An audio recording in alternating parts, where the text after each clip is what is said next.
How's it going? So be sure to like, subscribe, share, and comment. Okay. And thank you for your time.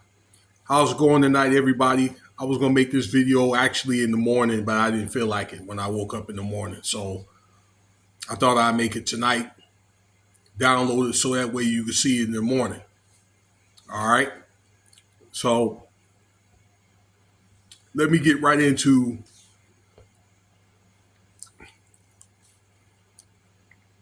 the fact that, you know, like a lot of people feel as though like Diddy's being picked on and so forth, but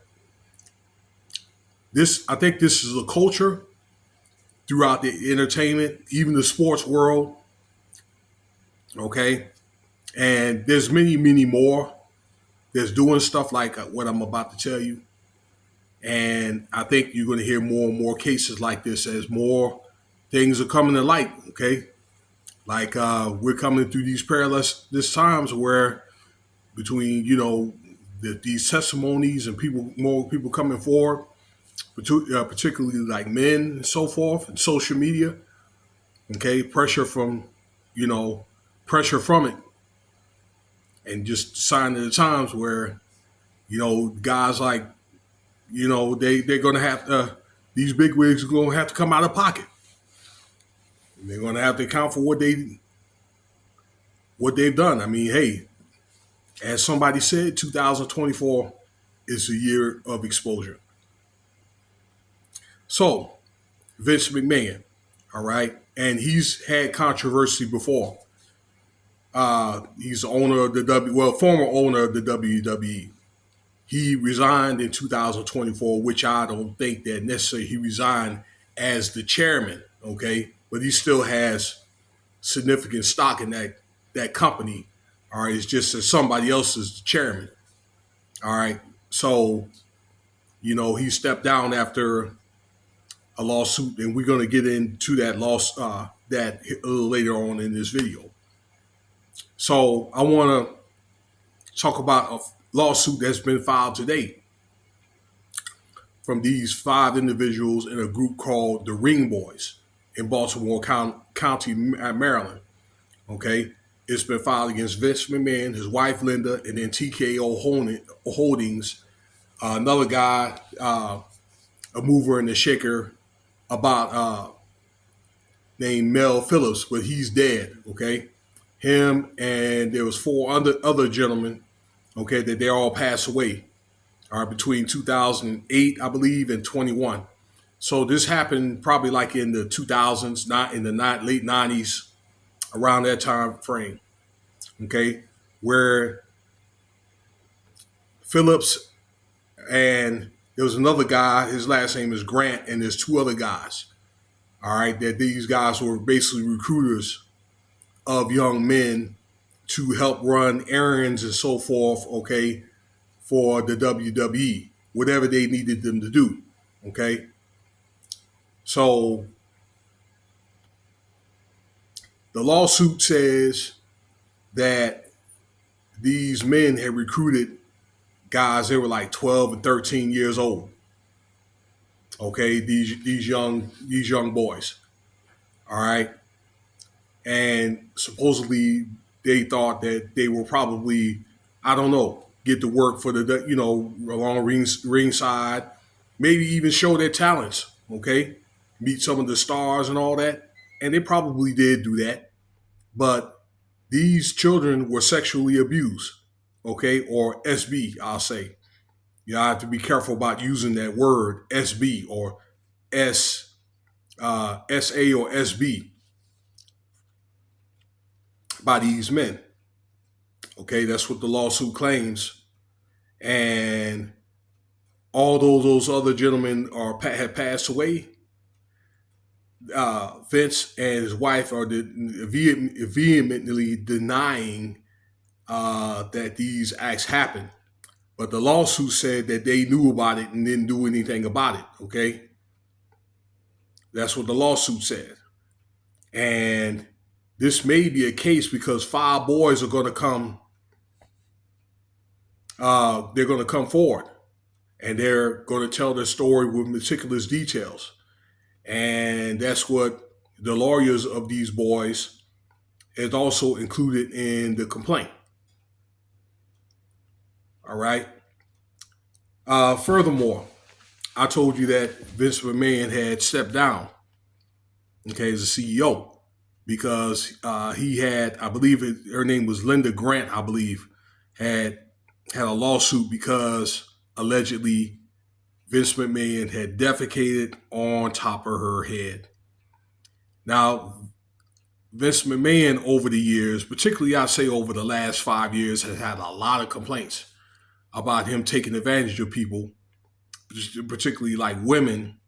And he's one of the guys that, this guy is a billionaire. This company is worth billions. And he's one of the guys that, you really can't tell no to. But I think that that's starting to change now. Okay, anytime that he resigned after that lawsuit from this woman, that probably solidifies that there was some truth to it. With that resigning. Okay, that was a sign. Excuse me. So I guess it's going to get to where it doesn't really matter who you are. I think that many of these stories are going to come to light.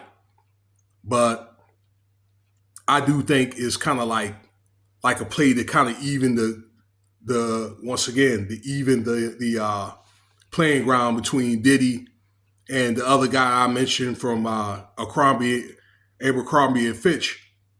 Okay. So, but it seems like, a lot of old men, like the other guy, like I say, I just told you about, and then McMahon is pushing 80 years old.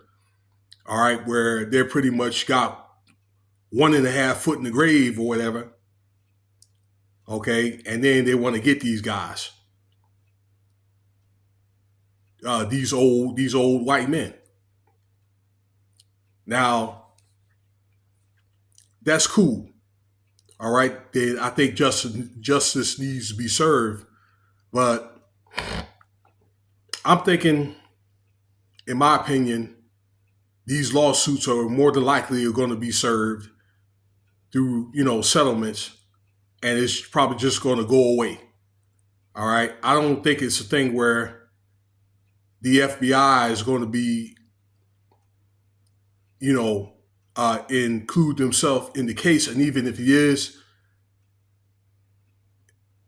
McMahon will probably have bail, and he'll probably end up getting out and probably end up maybe taking, I don't know, maybe a deal with house arrest or whatever. Okay, like the other guy's going to get from Abercrombie and Fitch. All right, where that's going to be a video for a different time. I'm going to do it very, very, very soon about that guy taking the $10 million, bond, and he ended up getting out. But P. Diddy doesn't get out. And he really had the same type of operations as P. Diddy. All right. But just goes to show, I believe that, again, that I think that, white people do have their own ways of, through mitigation of these settlements and so forth. Okay. So they have their own survival techniques, although Vince McMahon is very, very popular. Okay. So, but I think it's good. Goes to show that these children at the time, they're grown men now, but children, they get to have some type of maybe relief or, reprieve for the way that they were treated, which is good. And now we're at a time that where, again, more of these, at the time, these people can come forward now, where back then, it just happened and you just, at the time, just stood there and you took it. So that's good too. All right. So I don't, want to make it look like I'm just picking on Diddy. All right, there's others, and I'm I'm going to be covering more stories like this. I really, really, really, really am. Okay. Maybe other stories like Wiz Khalifa. Have y'all heard about that today, where he was on drug charges? Okay, because I think that people get to a point where they get some money in their pocket, they become multimillionaires or billionaires, and they think they can't be touched, but that's not the case. Okay, yes, they can be touched. So stay tuned for more videos like this. All right. I'm going to try to do that video about, again, that other guy from Cromie and Fitch getting out of bail. I think that P. Diddy should be able to make bail. Okay. He's going to be preparing with his lawyers to make a claim for bail in November.